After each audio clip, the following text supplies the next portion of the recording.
Good evening, welcome to tonight's edition of Resistance TV. As you may have seen with the new intro, we've changed the new platform. Now we're on a new YouTube channel. So could I ask our viewers, if you have previously subscribed to the Resistance TV, if you could do the same again, like the video and hit the bell, the icon on your screen, and then you'll get notifications of future editions. So hopefully we can build up our audience again that way.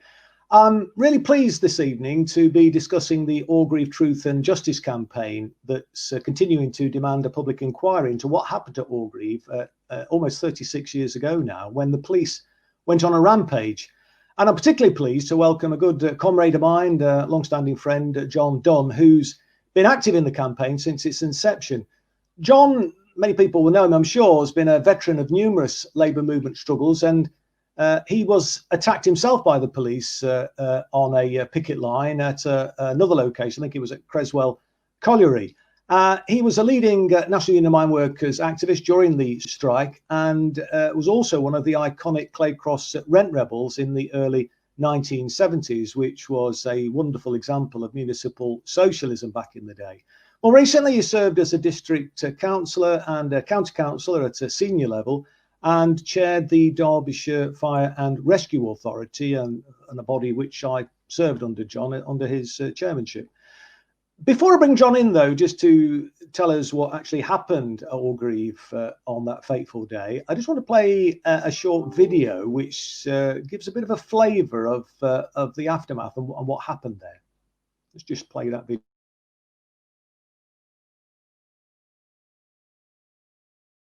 I want to see a full, open, public inquiry, and the individuals who are responsible should be named. I accuse those individuals now. The people responsible for the chaos and the bloodshed at Orgreave were Margaret Thatcher, Leon Britton, the Tory government, and the various police forces, including the South Yorkshire Police Force and its Chief Constable. Do you think there should be criminal charges if allegations are proved to be true? Well, I know the allegations are true, and I think that a full inquiry will reveal that they concocted stories, they told lies. For example, they said when I was knocked unconscious that I'd slipped on a grassy bank or I'd tripped over a sleeper, when a photograph was produced, and it was produced in one newspaper only, and that was the Daily Mirror by Paul Foote. It showed very clearly I'd been hit by a policeman's short shield. That was an assault.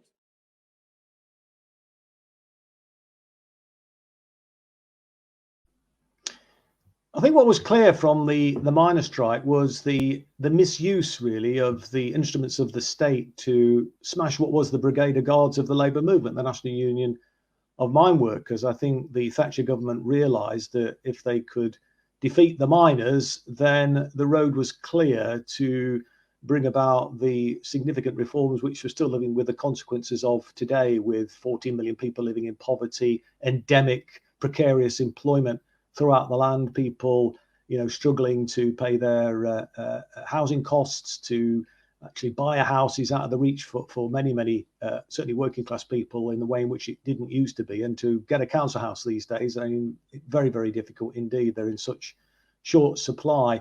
And as we know, many people, particularly during this COVID crisis, are struggling to even put food on the table. So, John, just bring you in then now. Just tell us from your perspective what actually happened then at Orgreave on that fateful day. Well, June the 18th, 1984, it was a really hot, scorching day. And I want your listeners just to imagine you've been on strike a few weeks, and you sat at home. You obviously can't go to work, and it's a glorious day. But what do you decide to do? You decide you're going to put on a pair of shorts, a t-shirt, and a pair of trainers, and you're going to go off to a field in South Yorkshire and attack some heavily armed riot police. Now, that's what the BBC told the nation at 6 o'clock that evening. In reality, you've got an orchestrated police riot, a police attack upon innocent pickets. And if we just imagine that you've got a situation where every mine in town is locked down. You've got a ring of steel, a ring of police around it. You can't get onto motorways, you can't leave your area. Every car is stopped and turned back. But on June the 18th, that year, miners were actually escorted and shown into Orgreave. They'd actually allocated a parking area for people to park. And when miners assembled and they saw that just down the road there were 6,000 police who just coincidentally happened to be there. Mounted police with dogs, all prepared. I mean, these days it's called kettling. But after the picket had sort of finished and people were leaving, these ranks of police, as I say, 6,000, all in one place, all on one day, parted, and a mounted police charge happened. And then it was absolute mayhem. It's a miracle that none of our comrades were killed that day. Short shield squads were used to attack truncheon pickets, and to cut a long story short, 95 of our comrades were arrested that day. They found that they were being charged with, amongst other things, riot. Now, riot then carried a potential life imprisonment with it. Now, just imagine, all you want is a job. All you want is to protect your community and to protect your family and to put food on their table. Something Chris has mentioned is increasingly difficult today. That's all you want. And for that is a crime that warrants a potential life sentence. Yeah. And never knowing when you're going to come out of jail, when you're going to see your family again. That was what was orchestrated at Orgreave. Ultimately, those charges collapsed. But for 15 months, those 95 lived in fear, as I say, of going to jail for life. Imagine the terror, the stress, the anguish of not knowing if you're going to turn up in court, having just peacefully picketed, and you're not going to come home and see your family. So it wasn't just the attack that day, it was what they put people through. And Orgreave's only the tiny, tiny tip of an iceberg. There were mini Orgreaves in all our towns and all our villages throughout that year. But Orgreave was the one that was shown on national television. And I mentioned what the BBC's agenda was. That day, that 6 o'clock news, they actually reversed the footage. They showed miners attacking police, throwing stones, and then a police charge, which was the reverse of what happened. The BBC actually said miners built barricades from which to attack the police. Now, I'm no expert on modern warfare or anything like that, but I'm pretty sure you build a barricade to defend yourself, not to attack from. Some 10 years later, they gave a little mealy-mouthed apology and said that in the rush to get out the news that evening, inadvertently they reversed the footage. Now, I'm sure that footage weren't assembled by some raw trainee who'd only just started. That was a deliberate attempt, part of the whole smear upon my union and our fight for jobs and our communities. But having reversed that, that's the story that sticks. People still talk about when miners rioted at Orgreave. And that's why we want a public inquiry, to put it all on the table, prove what really happened, but also, equally as important, if we get an inquiry into Orgreave, if we can show the orchestrated police attack that day, then perhaps we can shed a little bit of light on what went on for that whole 12 months and prove just how much everything, all the attacks, that this was a state conspiracy on behalf of Thatcher's government to destroy a trade union. And of course, South Yorkshire police have a very checkered history indeed. I mean, we know what happened obviously at Hillsborough, and the tenacity of the Hillsborough campaigners resulted ultimately in the truth coming out. And I know that there's been attempts, and you've touched on the public inquiry just in your opening remarks, John. So far, they've been resistant to that, haven't they? What was the latest excuse, and what? I mean, why wasn't a public inquiry called when New Labour were in government for 13 years? I mean, what's been the sort of reaction that you've been getting from, well, from ministers, but also from backbench MPs on both sides of the chamber? Well, as you know yourself, we in fact, I think the last event we had at the Home Office, you were the only Labour MP at the time that could be bothered to turn out and support us. But on Halloween 2016, Halloween of all days, the days that and Amber Rudd, the then Home Secretary, stood up in Parliament and said, having led us up the garden path for 2 years, promising an inquiry, both her and Theresa May, stood up and said, there's no need for a public inquiry. One, it was a long time ago. Two, nobody was killed. And as I say, it's only luck that happened. And three, the police have learned the lessons and it's time to move on. Mm. Well, lots of us still carry criminal convictions from that day. Lots of us are actually still traumatized by the beatings that they received. So it's impossible to move on. And as for the police learning the lessons, if they've learned anything, it's how to do it a little bit better. No, you're frozen. You're frozen, John. I mean, I think I don't know if whether you can hear me, John, but you're back now. No, you've gone again. Yeah. No, we've got you now. Carry on, mate. Sorry, you froze there for a little bit. If you could just finish that little bit you were just about the police. Sorry about that. You were just saying about the police. Yeah, that's it.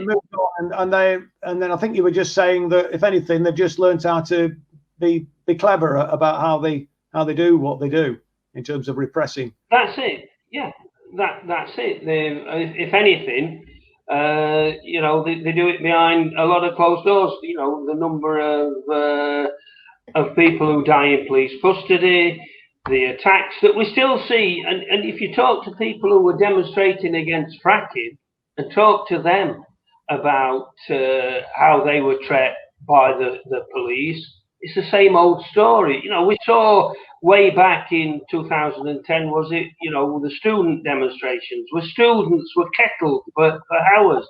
That's the sort of thing that was perfected in our strike. That's what happened at Orgreave. Its modern day term is kettling. Well, indeed. And of course, you mentioned more recently the student strike, student dispute and other demonstrations and how they've used those kettling techniques. I mean, the other major dispute that came after the miners' strike, of course, was the print workers' strike in, I think that was 1986. And we saw the similar sort of the tactics, and like just been perfected as time has gone on. And what worries me is, and I don't know what your thoughts are on this, is the new legislation that the government are bringing in, which actually allows, and indeed it's on the face of the bill, criminal conduct will be permissible in certain circumstances. And one of the circumstances is civil disorder.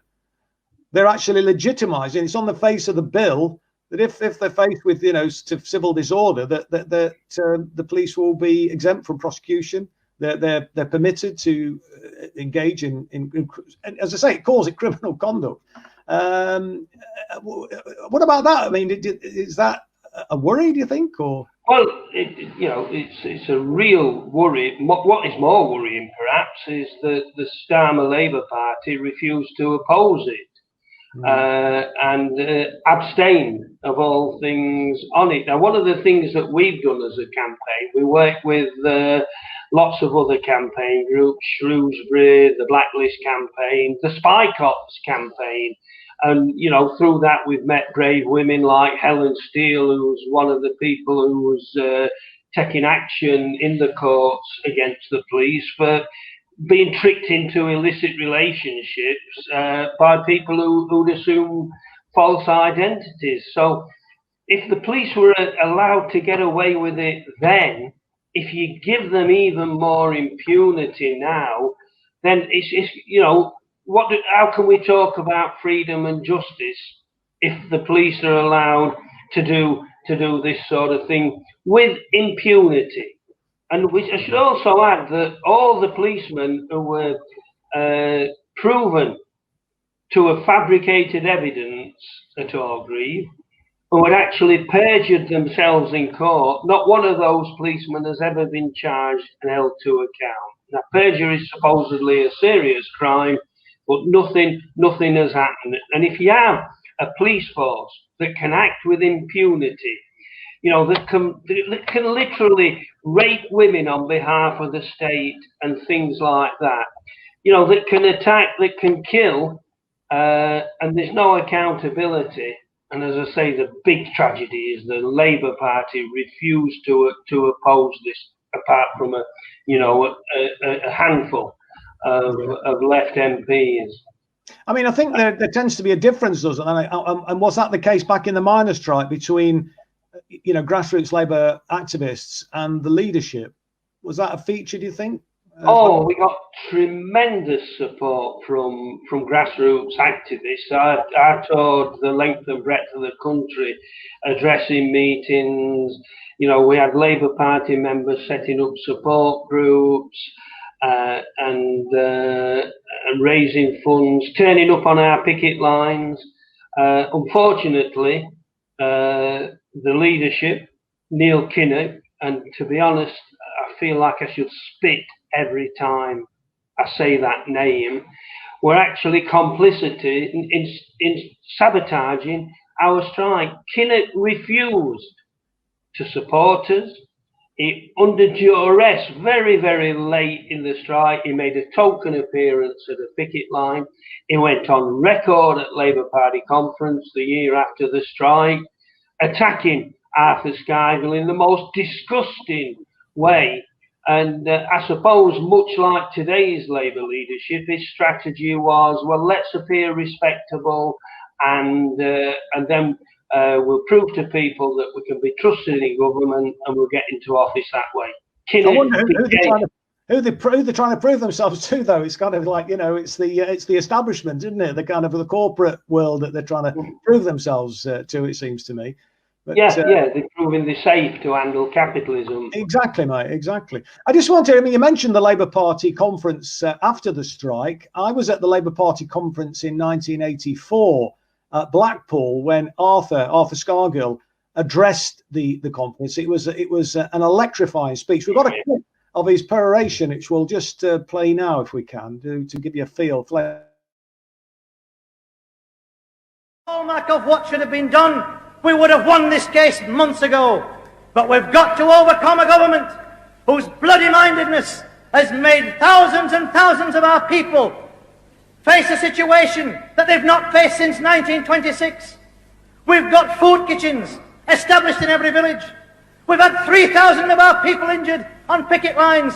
We've had 5 of our people killed as they fight for the right to work. For God's sake, colleagues, give support to our resolution and to the statement of the NEC, and take us with you and with the NUM on the way to victory.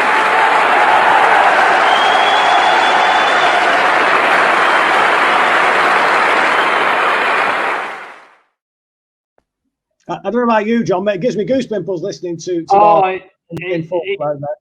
to this day, it still chokes me up. And yeah, if I can only imagine.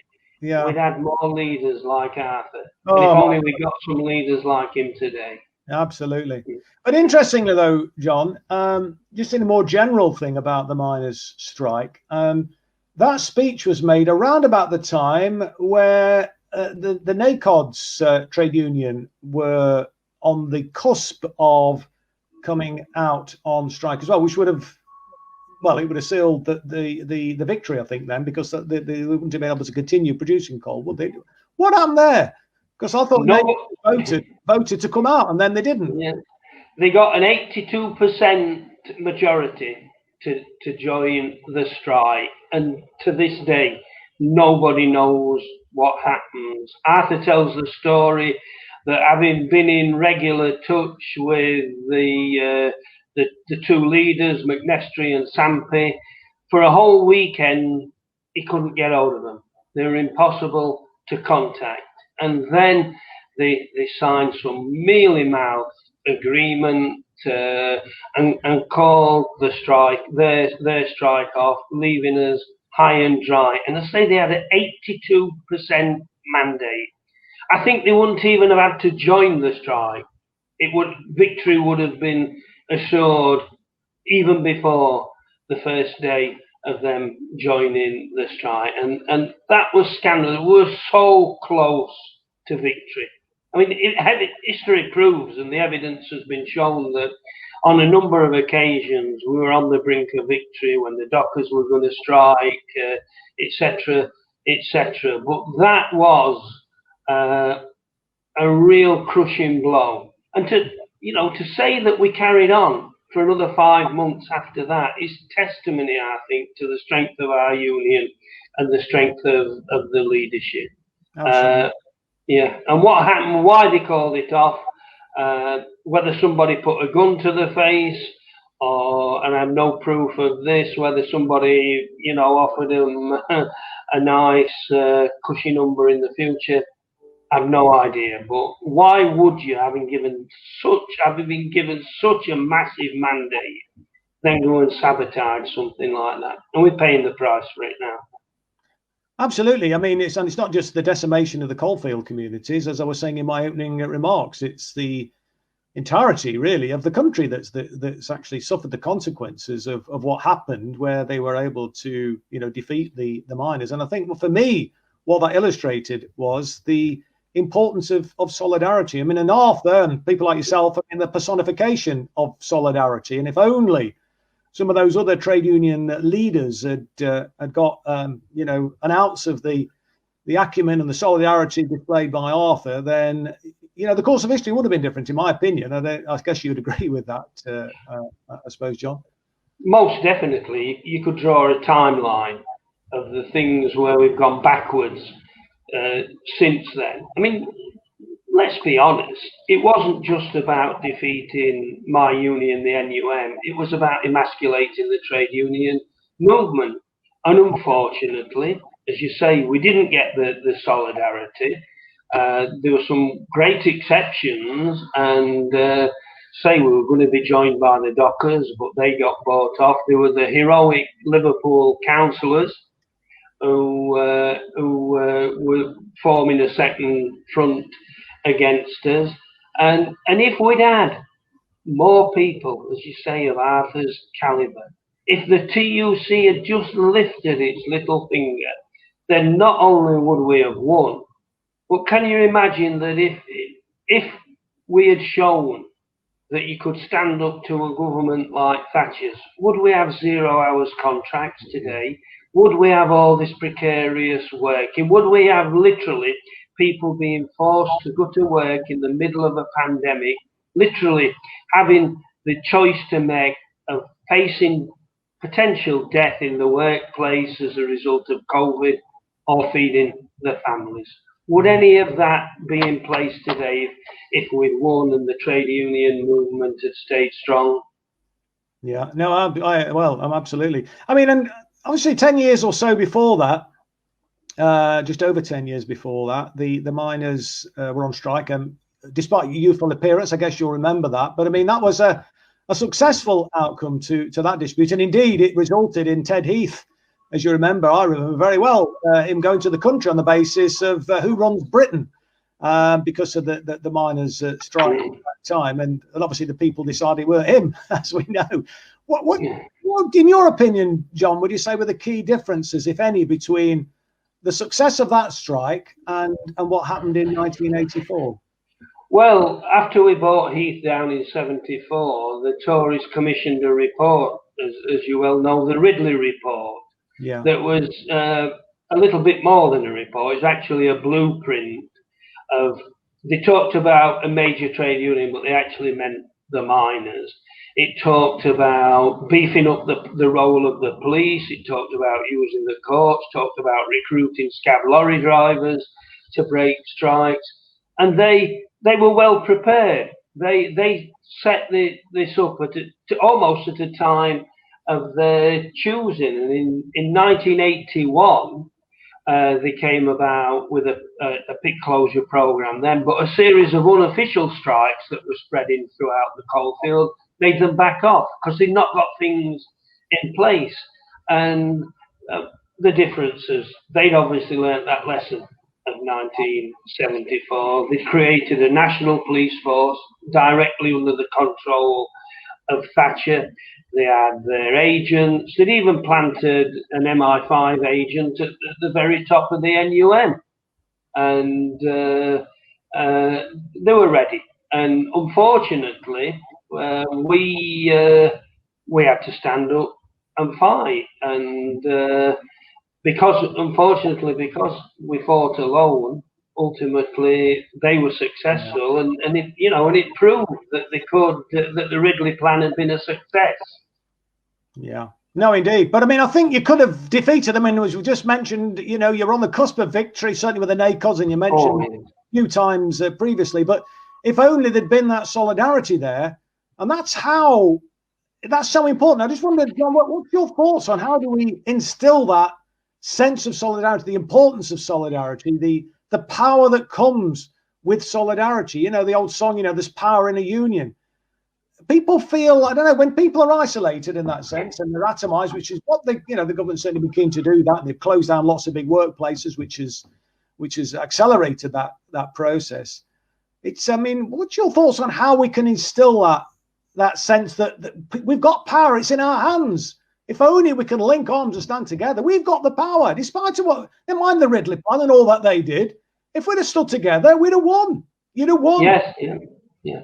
So what do we do? What's your, I mean, have you got any kind of ideas about how we can instill that sense of solidarity going forward? Because we need to kind of build the movement. The only way is up now, isn't it? I mean, they've pushed us back. We've got to start fighting back, haven't we? Yeah, and I think we've got to resurrect real trade unionism. We've got to make it clear that being in a trade union doesn't mean that you get cheap insurance. I mean, I get fed up of Unite ringing me, offering me car insurance, more worrying at my age, life insurance. I know the feeling, mate. I get that as well. And unions are insurance against the employer. They're not marketing agencies and things like that. So I think and the unfortunate thing is, with the demise of the trade union movement, you got these massive amalgamations with general secretaries on salaries that the members could never even dream of. It's inevitable that these people are going to be out of touch. But I think we have seen in recent years the signs of a revival. There was, the magnificent struggles of the RMT. Yes. And the keep the guard on the train, actually going on strike to protect the travelling public safety. Yeah. Things like that. We've seen the Bakers Union, who've had a marvellous campaign for a living wage. And I just think that if trade unions became more relevant, I mean, why would you join a trade union and pay money each month if all you got out of it was the offer of some insurance and a diary? And that was it. And I think we have to accept that we're up against quite draconian trade union laws, which again, New Labour quite proudly proclaimed that we've got the most draconian trade union laws in Europe, and it's very hard to organise. But we're just seeing some marvellous. The Rolls-Royce strikers have just won a victory at Barnoldswick. So there are things like we've got to shout about these things. Yeah, yeah. You know, we're not got to be ashamed of trade union militancy.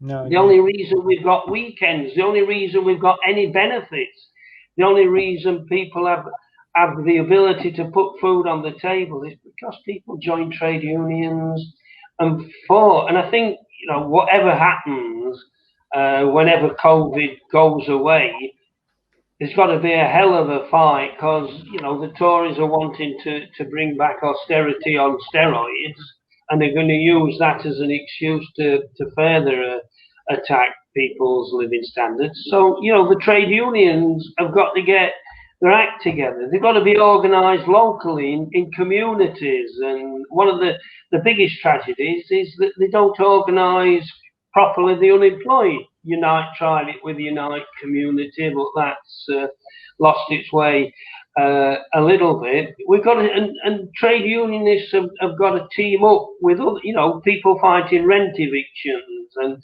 there's some great activists up and down the country, and I'm sure that we could pull those together in a movement that, you know, that put on the agenda once more solidarity, standing up shoulder to shoulder with your fellow workers. I mean, as an NUM member, I've lost count of the number of times we went on strike in support of the nurses. Yeah. Things like that. You know, with black. I remember miners turning up for the Grumwick, the iconic Grumwick strike, you know, with the workers in that factory where they were being utterly exploited. And I remember the woman who led the strike there saying how inspiring it was to see these miners walking down the street in this South London suburb where this Grumwick factory was located, film processing factory. Fantastic. Those are the days that we do need to somehow try and recapture, I think. And I remember you mentioned Tony Blair. I mean, God, I remember him.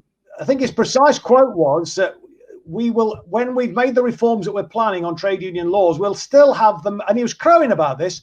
We'll still have the most restrictive trade union laws anywhere in the Western world, as if that was a good thing.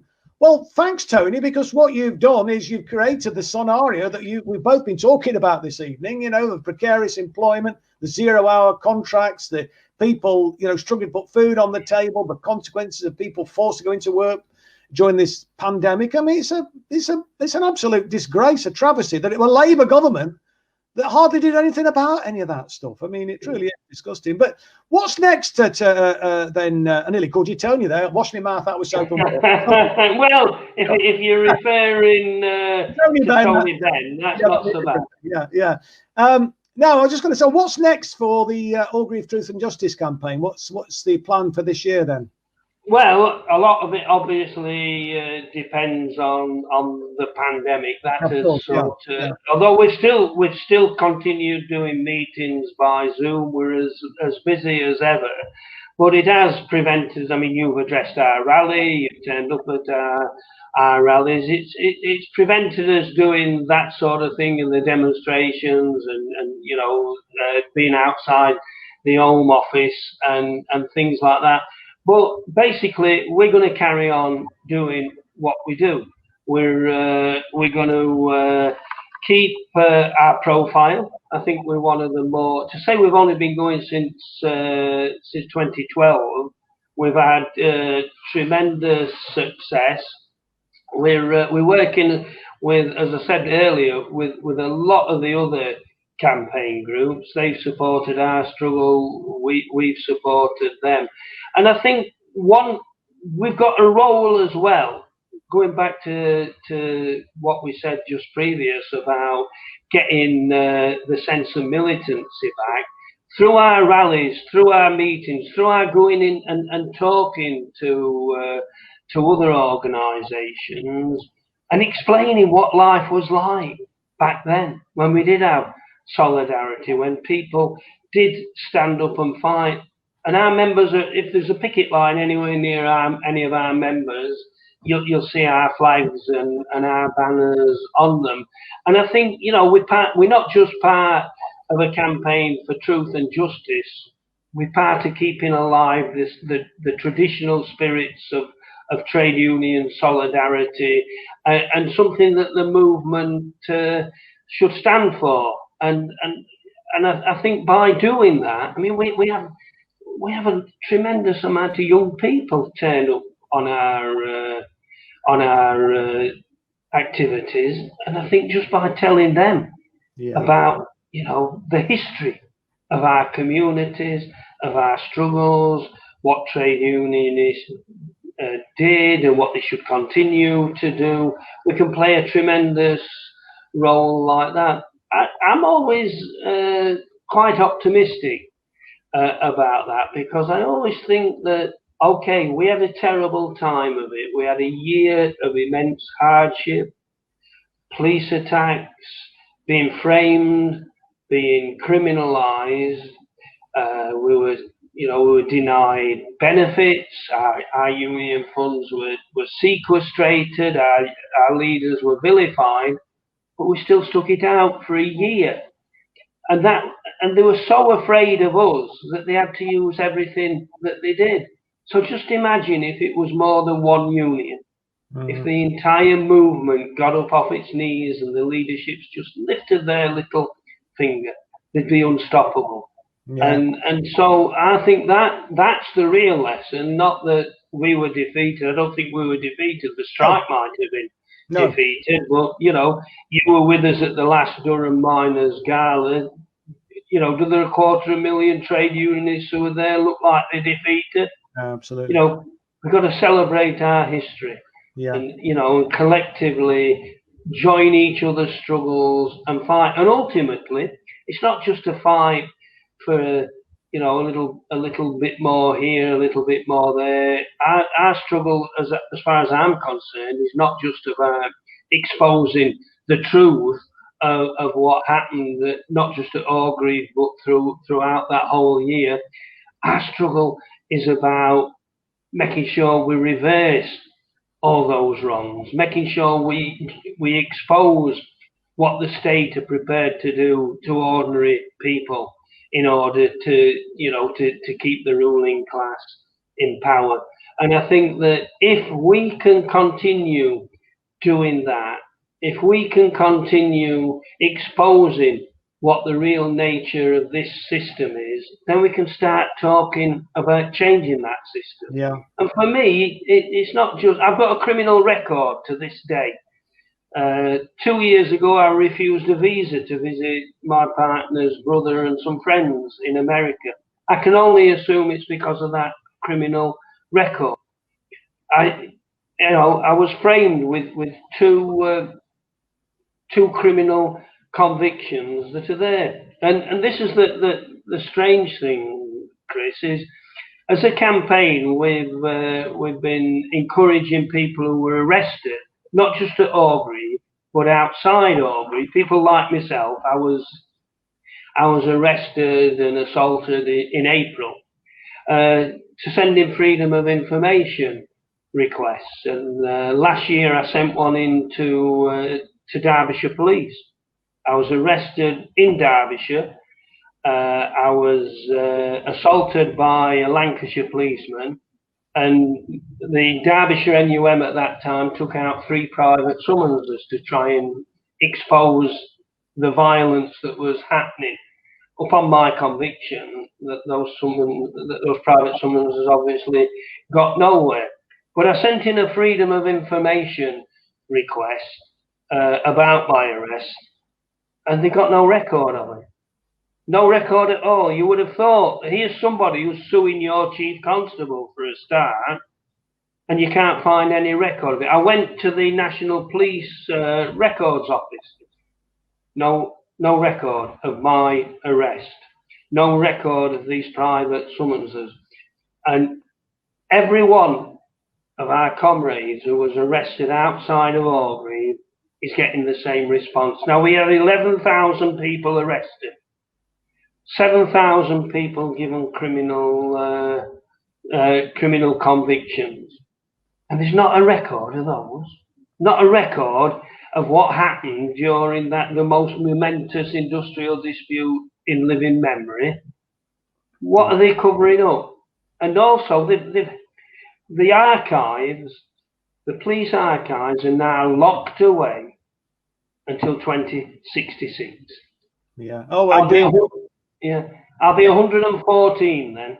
Yeah, well, keep going, mate. And we all living longer, so, and you're looking good, mate. So we got to get justice. But I mean, that's typical. I mean, I've been trying to support one as an MP, the Shrewsbury campaign, the Shrewsbury 24, and I mean, what they've cited in that particular case, because they're asking for the release of the records, and the last time that there was an attempt on that, they cited national security. Yeah. I mean, for an industrial dispute, but building workers strike. I mean, I joined the building trade and became a brickie. I mean, the year after the building workers strike that my dad was involved with. So I mean, the Labour movement's been up against it really from the establishment. Well, ever since we kind of started out, from back to the days of the Tolpuddle martyrs and so on, but things have been going in the wrong direction over the last sort of 20, 30, 40 years, and it's so important, I think, that we start to regroup and fight back. And that's one of the reasons that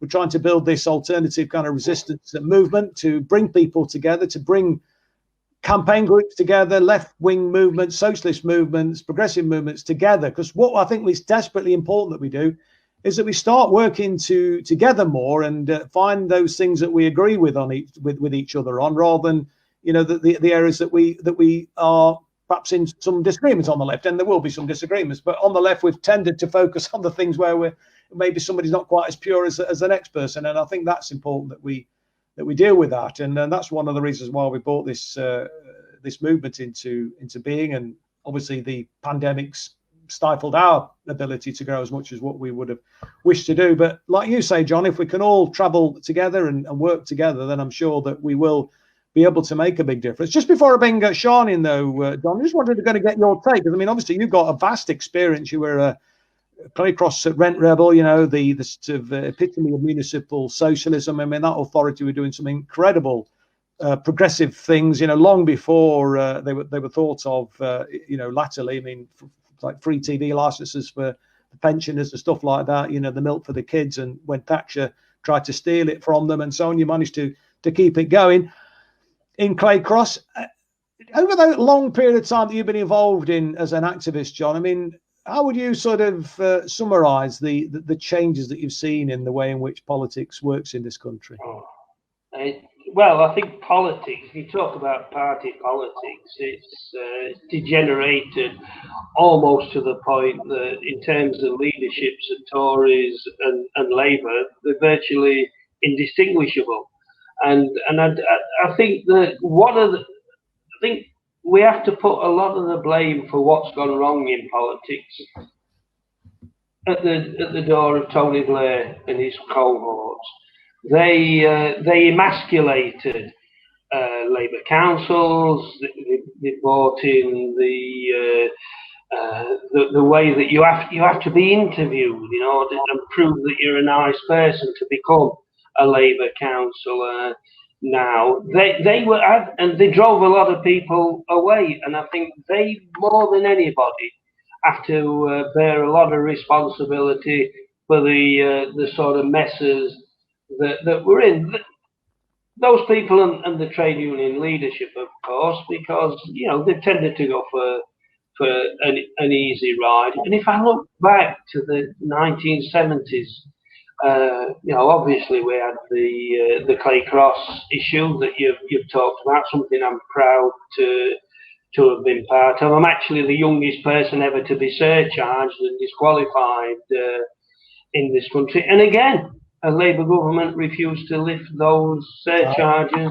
11 of my comrades were bankrupted and things like that. But also in the 70s, you had the threat of a general strike to free the Pentonville dockers. We had 2 miners' strikes. The whole movement was on a different sort of footing. in those days. And you know, I don't just look back at it fondly and think if only things could be like that. I think we have to look back and say, you know, where have we gone wrong? I think one thing where we have gone wrong is we've put too much faith in political people to do it for us. We've, you know, the Labour government lay down and just waited for a Labour government to come and rescue them, and when it didn't, you know, it's all don't rock the boat, and things like that. The one chance we had in 2017, you know, a fifth column inside Labour sabotaged that. So I think, you know, people have got to stand together, whether it be in community groups, campaign groups, or trade unions, and we don't have to rely on other people to do it for us. You're lucky if once in a lifetime an Arthur Scargill comes along, but he didn't just lead, he was there with us. I know he was on the picket lines, he was assaulted himself, you know, he was vilified more in that 1 year than anybody in history. You know, people talk about the vilification that Corbyn got during his 4 or 5 years as Labour leadership. That's nothing compared to what Arthur had to go through. Arthur never flinched. Never buckled. He never buckled at all. And, you know, I'm proud to have been one of his members, you know. And well, absolutely. I mean, and I, you know, I was a miner. I was in the building trade. But I got the opportunity to meet Arthur last year, and I'm still involved with the Socialist Labour Party that he established when Tony Blair basically got the Labour Party to scrap the old Clause 4, which was committed to, you know, replacing capitalism. It was an incredible privilege to meet such an icon of the Labour movement, and he hadn't lost any of his passion.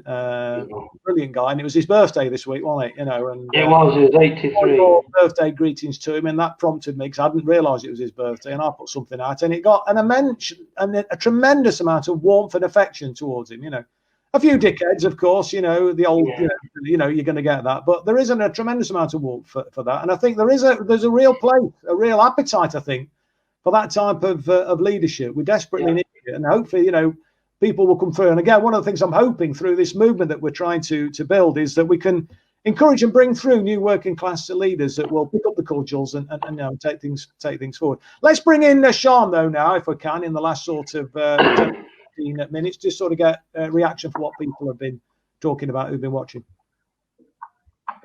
Hello. Great show again tonight, Chris.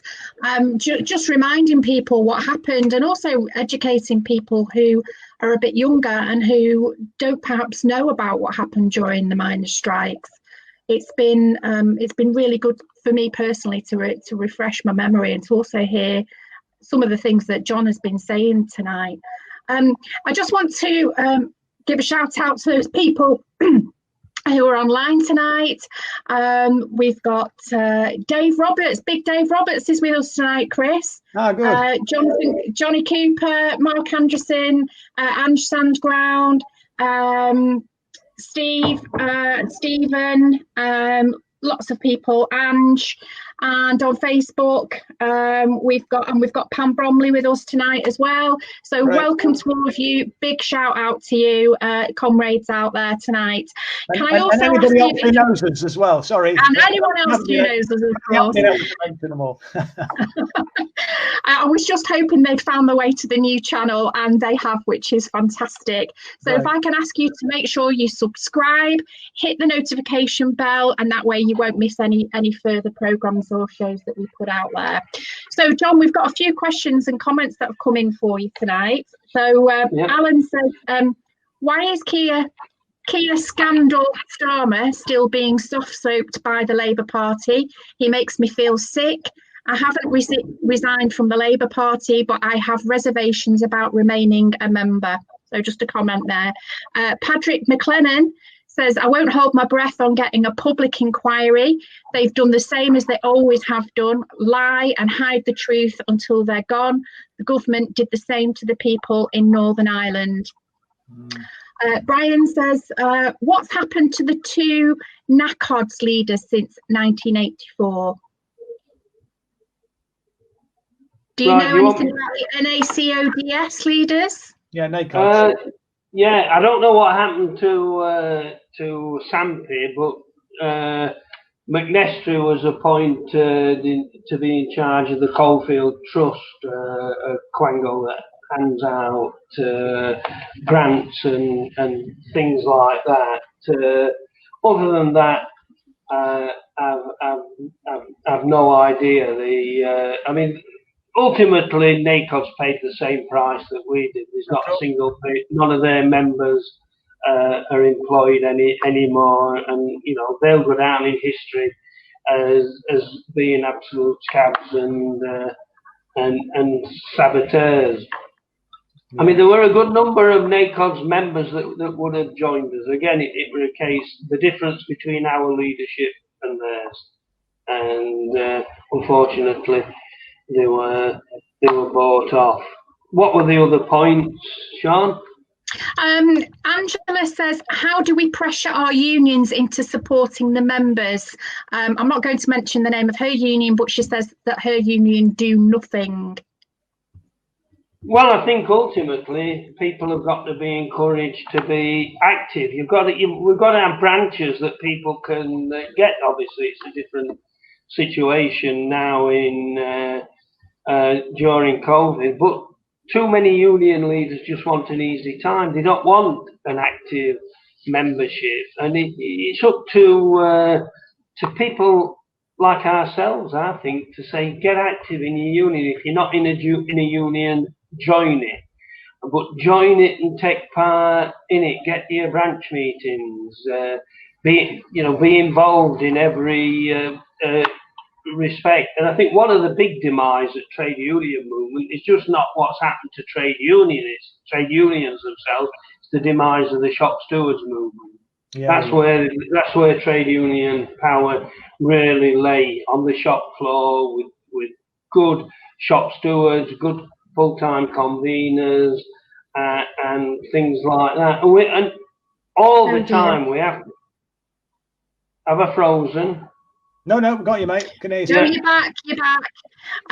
Angela went on to say, could there be a legal challenge to release the records on the basis that minors were criminalised, and it has affected their freedom of movement, leaving them unable to visit family and friends in other countries? The trouble with, as Chris will vouch, it's very expensive to go to court, and the Shrewsbury pickets were mentioned just a short while ago. It's taken them 47 years to get a judicial review. 47 years of hard slog, of never giving in. A lot of it done outside of the official movement and things like that. We've thought about things like setting up our own panel, but faced with the intransigence of the government. But we do take great inspiration from the Hillsborough campaigners, people like the fantastic Sheila Coleman, and people like that who've kept that struggle alive. I mean, the pressure that's been on those brave people whose loved ones just went to a football match, who've been vilified, who've been slandered, to keep going after each setback. I think that shows the resilience and the strength of our movement. And we need to pull all this together, and we need to get those lessons out there. As for our campaign, I think that the government missed a trick. They could have tied us up in a meaningless judge-led inquiry and tried to silence us that way. But in a way, they gave our campaign a boost, because it's now not only do we want a public inquiry, it's what are you afraid of? What are you afraid coming out in such an inquiry? So, far from being downhearted about that, it's given us a spur to up our game even more. What about the other trade unions? Why won't they back you legally with some cash, cold hard cash? You know, if you've got donations from Unite, from Unison, from the National Education Union, from USDOR, from GMB, you know, surely they could fund a case for the miners. Well, the trade unions, Unite in particular, have been fantastic in supporting the campaign. But whilst we would love that to happen, we're not just going to put our eggs in that basket. You know, what is important to us is keeping our campaign and the memory of that struggle 84-85 alive inside the movement. And I mean, the blacklist campaigners, they got a public inquiry, and after 5 years, I think they've not heard a single submission yet, because it's been tied up in wrangling, in different lawyers making different statements on behalf of the blacklisters. So as much as we'd love it, and if we could get the funds together, we would. But you know, we've not just concentrated and stopped everything to get that going. And also, I'm mindful that we're not the only campaign. That you know, every penny a trade union gives us towards an expensive legal challenge is a penny that could go towards supporting these Spike Ops campaigners, to supporting the blacklist campaigners. I mean, imagine that. You're denied the right to a job and feed your family and put food on the table just because you don't want to die at work. I mean, it's all an indictment of this rotten society under which we live. Absolutely. I mean, we're running a bit short of time, but I think one of the things, though, John, certainly once the COVID situation's out of the way, hopefully in the not too distant future, and the point I was making earlier about us collaborating, working together, I think is going to be really important. And this point that you made about, you know, keeping that memory alive is going to be really key, I think, because you know, what the miners did and those communities did was so inspirational, and that's the type of spirit that we've got to somehow bottle and use to encourage and inspire people throughout the land to demonstrate, you know, when you stand together, that you know, you really can make a difference. I didn't want to cut you across, Sean, by the way, if you're still there. We've got time for maybe one more, if there's any more comments that you want to make, and then we'll have to. John's got as well, so. Yeah, there's one more here from Big Dave Roberts. He's going to kill me for calling in that. He said that we need to get back to grassroots socialist movements to challenge collapsing capitalism and move beyond it. John is right that task will fall to ourselves.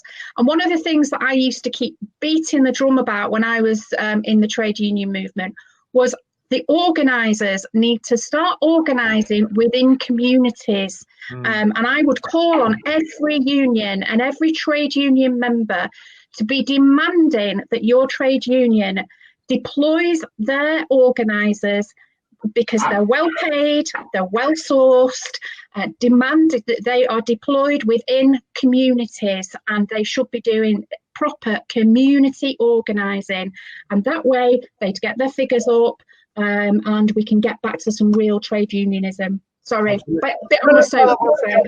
Hopefully our movement can help, you know, in that goal, because one of the things we want to do is obviously organise communities and bring people together. But one of the key things for us, isn't it, Sean, is to encourage people to be involved in their trade unions and to hopefully bring trade unions with us. And you know, if we can do that, then I think we can make a difference. Look, John, I know you got another meeting. I'm really pleased because it was a last minute thing, and you had to make some jiggering around, rearranging stuff to be with us this evening. It's been a brilliant show, mate.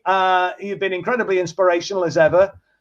Thank you so much for taking the time out to speak this evening, and good luck for the future. We're with you, and we'll do everything we can to support the Orgreave Truth and Justice campaign going forward. And hopefully, if we, you know, as we've said, the pair of us stick together, you know, we will prevail. You know, unity's strength, and it's so important, I think, that we remember that and put that into practice. Thanks everybody for watching this evening. That's the end of the program. Tune in next week at 7 o'clock, same time, same place. And as Sean and I have been stressing, we've changed our YouTube platform now. So if you could just make sure that you hit the subscribe button and like the video, that'll enable us to, one, ensure that you don't miss any programs in the future, but enable us to build our audience and get these really important messages out to actually build and grow this movement so that we can bring about the change that the country desperately needs. Thanks again for watching then, and good night.